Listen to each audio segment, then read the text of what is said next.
arrived at the airport, met the pastry chef, met part of the team, we felt immediately home.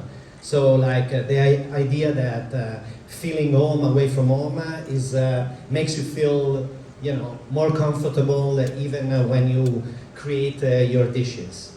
But I don't want to talk too much. I just want to talk about our dishes in very simple way, because the menu, as soon as I've seen and I've learned about the schedule and the things about the classic music. I'm from Modena, so Modena is the land of slow food, but also fast cars, but also the musical opera, no? The land where Pavarotti or Milano Freni or Corrado Rossini, and Emilia is like this, and so I create this menu as an opera for your palate. So you're gonna have an overture, the adagio, the allegro, the minuetto, and the grand finale. All right. So during this opera, to explain the whole traveling around, with your flavor, with your palate, I bring you to different region in Italy, from Liguria with the first course, Sicily the second course, my land, Emilia-Romagna, with the third course, Tuscany, and Piemonte and Capri.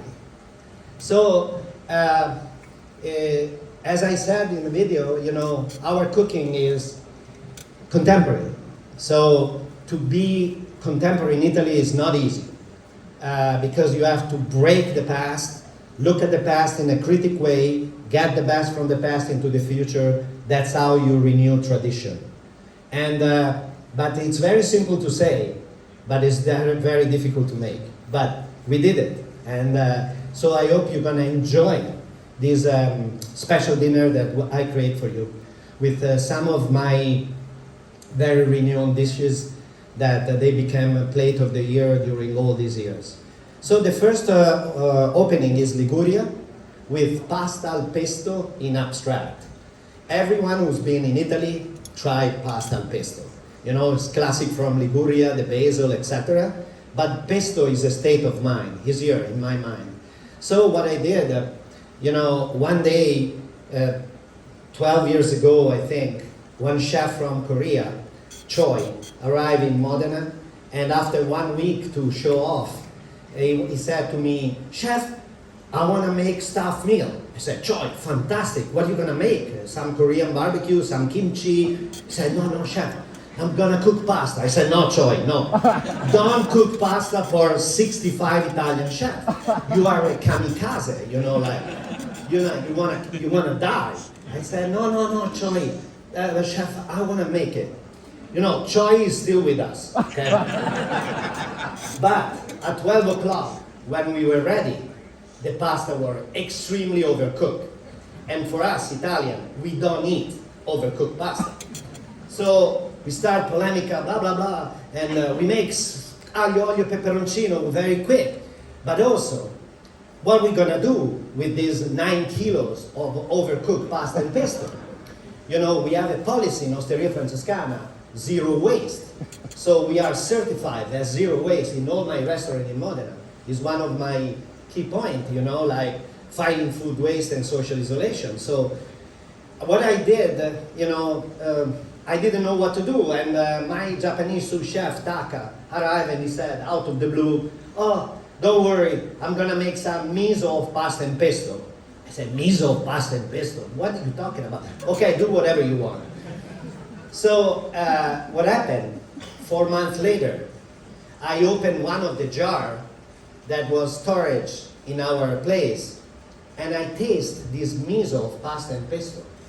And to me, with my palate and my mental palate, I said, this is one of the most amazing pasta and pesto I ever tried in my life. And I said, we're gonna do something.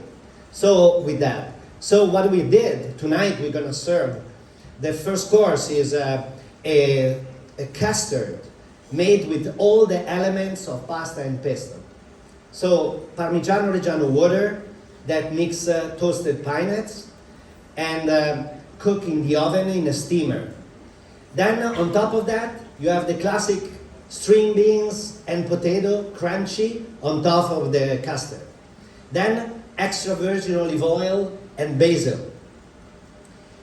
On top of that, several different herbs. So every spoon you go in a different direction. And on top, we change the texture of the miso of pasta and pesto with warm water till it gets creamy, and we're gonna pour on top of that. You go deep with your spoon and you recreate the experience of eating pasta and pesto in abstract in your palate.